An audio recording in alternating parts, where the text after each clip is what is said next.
here's Brody Brazil. So hopefully by now you've already saved this brand new phone number in your phone. That way, in the moment, like when you're hot, you've got something on your mind, you want to get it off your chest, it's simple. You just give me a call, 833-4BRODY. I never answer. It goes right to voicemail. You leave a very good message, something thoughtful, something heartfelt, something insightful. If it's really good, I'll use it here on the channel on a future video. I listen to voicemails a lot, just like this one. Hi, Brody. Alan Murphy from Fort Myers, Florida. I love the stuff you do. You're most effective at pausing. Your pauses are incredibly effective.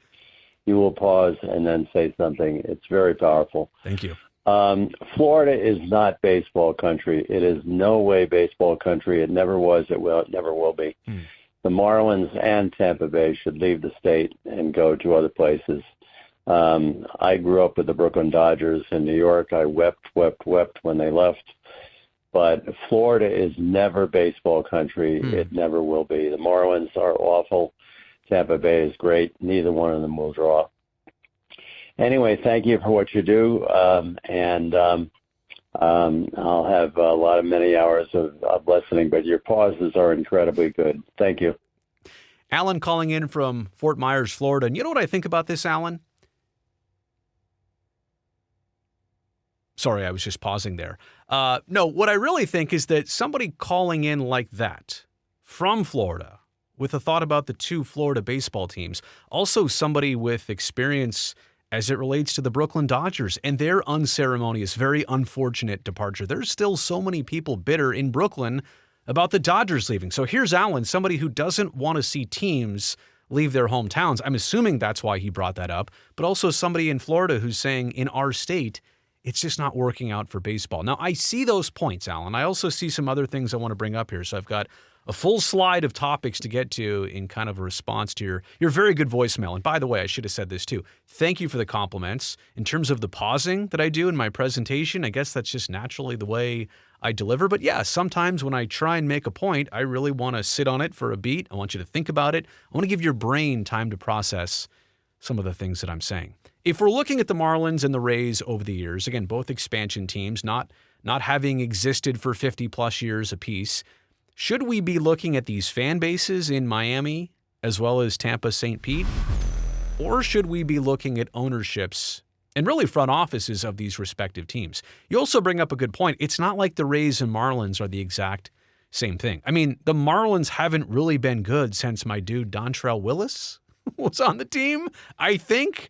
When have the Marlins ever been really good for a very long or sustained period of time? The D-Train days might have been the pinnacle so far of the Marlins' existence, but that's quite opposite from the Rays. I think right now, if they make the playoffs this year, that'll be playoffs in 6 of 7 years in a row.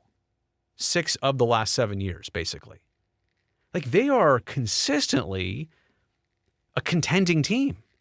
But I get it. In watching some of those recent playoff games at Tropicana Field where, I get it, it's a Tuesday afternoon and it's like half full for a playoff game? Granted, it's bad timing, middle of the day, but it's still a playoff game. They could play that game at 7 in the morning anywhere in the country and it should sell out as a Major League Baseball playoff game. So it's different situations. I do believe that if the Marlins got good, crowds in Miami would easily go to, is it called Lone Depot Park? I want to call it Marlins Park. Look at the World Baseball Classic. When they held it there, it was packed. And that's, again, exhibition-style baseball. It's best on best, country on country, but it's not Major League Baseball. It's the caliber of it, but it's not Major League Baseball, and it sells out like crazy. So I know the audience, I know the demographic is there in Miami. I guess it's probably there in Tampa, St. Pete, but you've had good teams at Tropicana Field you've never drawn, and you've had really bad teams in Miami, and obviously the fans don't come out for that. So I want to make this point that as I kind of dissect this situation, I'm not really even pointing the finger at the fans. I question what's going on with Rays fans over the years, and they can tell me now that they're in Steinbrenner Field, and now things are in Tampa, and the location of Tropicana Field's been the problem. That might be true to some degree, but it's a harder explanation for Rays fans than it is Marlins fans, but I'm going to take fans really out of this. I'm more looking at the front offices of the Rays and Marlins. In the case of the Rays, they're trying to be Moneyball Part 2, But how does that ever really work out for the ultimate prize? You're just in it to contend, and then you recycle, and you can never latch on with your fans. In the case of the Marlins, they just can't get anything going. Again, though, it's more about team ownerships and front offices than it is about actual fan bases. On the flip side, let me just switch gears here and go 180 degrees in the opposite direction.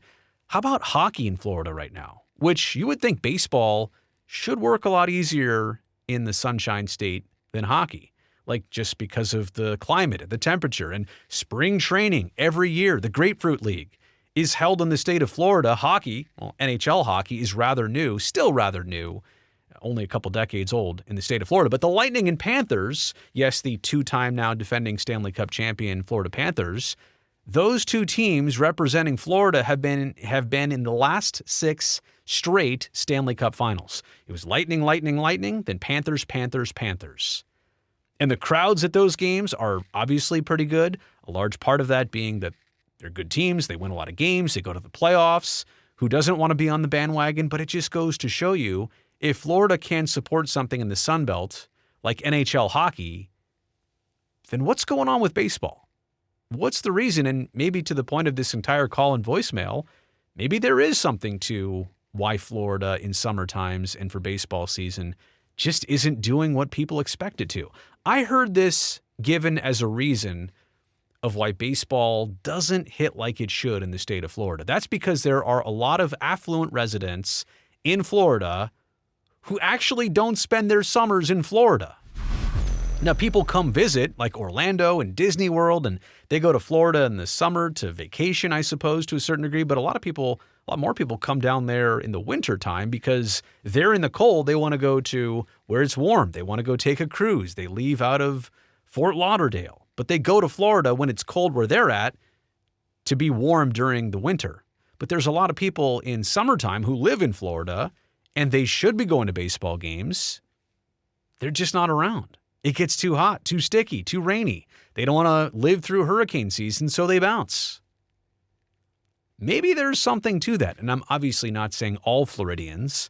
I'm saying that a certain demographic, one that does well financially, one that could and should greatly support your baseball team, maybe they're just not in town. Maybe there is something to that. But I will say this, in terms of even spring training in Arizona and spring training in Florida, every baseball player will tell you that they would much rather do spring training in Arizona, the proximity of things, the lack of humidity. Obviously, the desert is super hot but super dry.